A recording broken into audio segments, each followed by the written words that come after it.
Bismillahirrahmanirrahim. Saya akan menjelaskan mengenai perumusan masalah pada penelitian kualitatif. Kita mulai dari pembatasan studi melalui fokus penelitian. Masalah dalam penelitian kualitatif bergantung pada suatu fokus. Menurut Lincoln dan Guba, pada dasarnya penentuan masalah dalam penelitian bergantung kepada paradigma apakah yang dianut oleh seorang peneliti.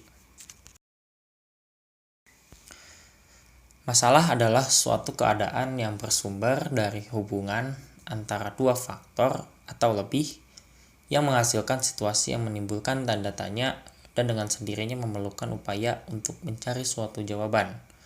Masalah bisa diperoleh dengan kehidupan sehari-hari atau yang kita amati, dan dalam penelitian kualitatif, masalah itu banyak terdapat pada kehidupan sehari-hari dan didapat melalui pengamatan yang dilakukan oleh peneliti. Selanjutnya, maksud yang ingin dicapai oleh peneliti dalam merumuskan masalah diantaranya penetapan fokus dapat membatasi studi. Fokus penelitian membatasi studi yang akan dicapai, yang akan diteliti oleh peneliti, sehingga dia memperoleh kesimpulan berdasarkan hasil penelitiannya. Dan juga fokus akan membatasi bidang inquiry yang didapat dari data penelitian yang berasal dari fokus penelitian. Penetapan fokus itu juga berfungsi untuk memenuhi kriteria inklusi dan eksklusi atau kriteria masuk keluar suatu informasi yang baru diperoleh di lapangan. Maksud dari kriteria masuk keluarnya ini ialah informasi yang akan diterima oleh sang peneliti dan juga apa yang dia masuk itu akan menjadi penelitiannya, dan apa yang tidak akan dipakai itu akan dibuang oleh peneliti dan tidak dipakai dikarenakan itu bukan fokus dari penelitiannya. Penetapan fokus atau masalah dalam penelitian kualitatif bagaimanapun akhirnya akan dipastikan sewaktu peneliti sudah berada di lapangan penelitian. Dengan demikian, kepastian tentang fokus dan masalah itu yang menentukan adalah keadaan di lapangan. Ada beberapa hal yang tidak boleh terdapat dalam penelitian yang menentukan fokus ini sendiri. Yang pertama, suatu penelitian tidak dimulai dari sesuatu yang vakum. Artinya penelitian ini harus ada minimal 5 atau 10 tahun ke belakang. Dan apabila datanya sudah tidak relevan, maka hal itu tidak dapat dilanjutkan. Yang kedua, fokus pada dasarnya adalah masalah pokok yang bersumber dari pengalaman peneliti atau melalui pengetahuan yang diperoleh melalui kepustakaan ilmiah atau kepustakaan lainnya. Artinya, fokus atau rumusan masalah pada penelitian yang akan dirumuskan oleh peneliti itu harus bersumber pada pengalaman peneliti atau melalui pengetahuan yang didapat dari sumber-sumber yang ilmiah atau yang berupa buku, artikel, dan juga jurnal yang terdapat yang dicari oleh peneliti.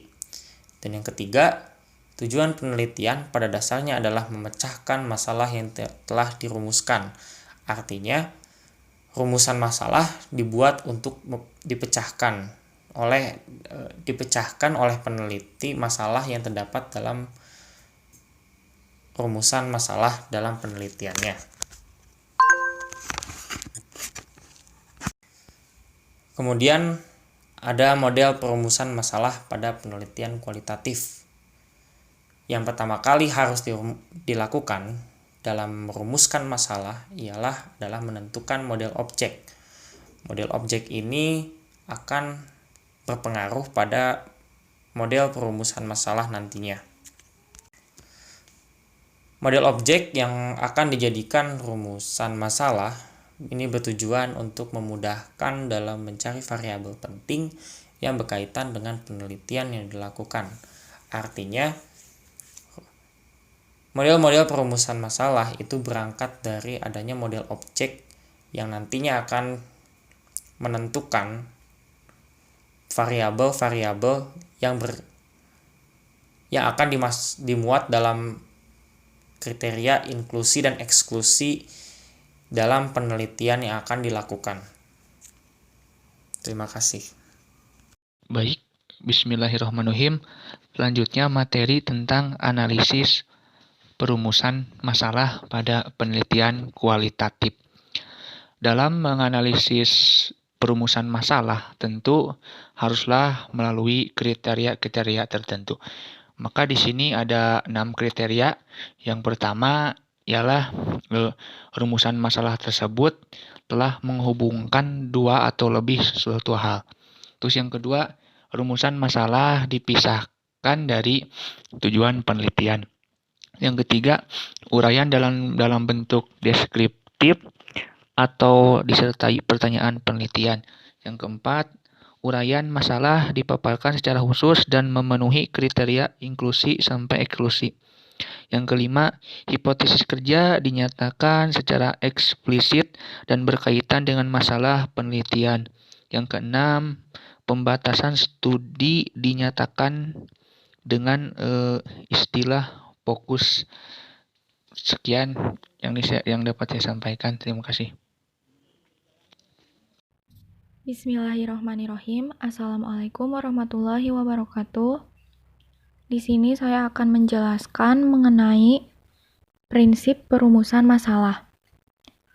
Terdapat adanya beberapa prinsip dalam merumuskan masalah, yaitu yang pertama, prinsip yang berkaitan dengan teori dari dasar.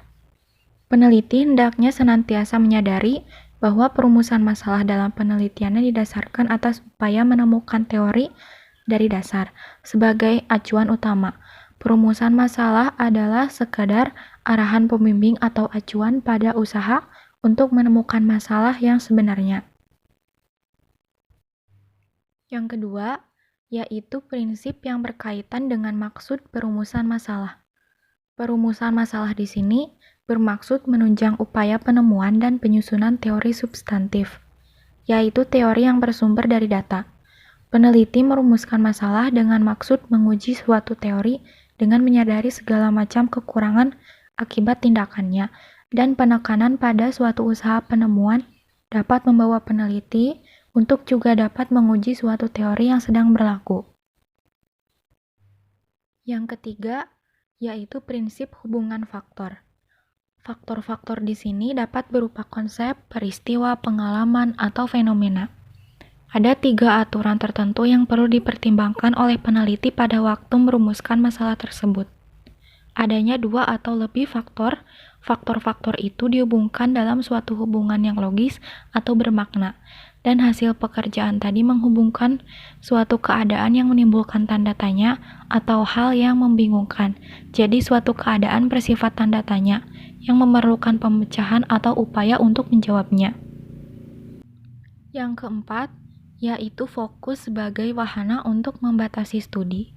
Peneliti kualitatif bersifat terbuka, artinya tidak mengharuskan peneliti menganut suatu orientasi teori atau paradigma tertentu. Peneliti boleh memilih paradigma ilmiah, alamiah, ataupun paradigma tengah.